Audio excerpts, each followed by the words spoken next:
Hi everyone, welcome to baby welcare channel. நம்ம இன்றைக்கி வீடியோவில் என்ன பார்க்க போகிறோன்னா, பிறந்த குழந்தைகளுக்கு வரக்கூடிய விக்கல் அதை எப்படி ஈஸியாக வீட்டிலே வந்து நிறுத்தலான்னு பார்க்கலாம்.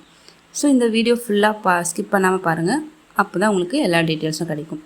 ஃபஸ்ட்டு பேபிஸ்க்கு விக்கல் எப்போல்லாம் வரும், ஏன் வருதுன்னு பார்க்கலாம். யூஸ்வலாக பிறந்த குழந்தைக்கு 2லேருந்து 3 மாதம் வரைக்கும் பால் குடித்த ஒவ்வொரு முறையுமே வந்து விக்கல் வரும். அது நார்மல் தான். ஏன்னு பார்த்திங்கன்னா, இப்போ பாப்பா பில் குடித்த அப்புறம் வயிறு ஃபுல்லாகன்றதுனால, அது இல்லாமல் பாப்பா பால் குடிக்கும் போது காற்று உள்ளே வந்து அதிகப்படியாக போகிறதுனாலையுமே வந்து விக்கல் வரும். இது நார்மல் தான், பயப்படக்கூடிய விஷயம் இல்லை. இது ஆட்டோமேட்டிக்காகவே கொஞ்ச நேரத்தில் ஸ்டாப் ஆகிடும். 15 to ½ an hour இந்த விக்கல் நின்றுடும்.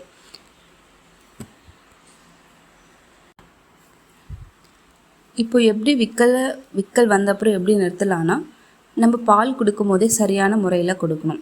எப்படின்னா, பாப்பா தலையை நல்லா உயர்த்தி வச்சு கொடுக்கணும். அது மட்டும் இல்லாமல் இன்கேஸ் ஃபீடிங் பாட்டிலில் குடிக்கிற பேபிஸ்னால் ஃபாஸ்ட்டாக குடிக்கிறதுனால கூட அது விக்கல் வர வாய்ப்பு இருக்குது.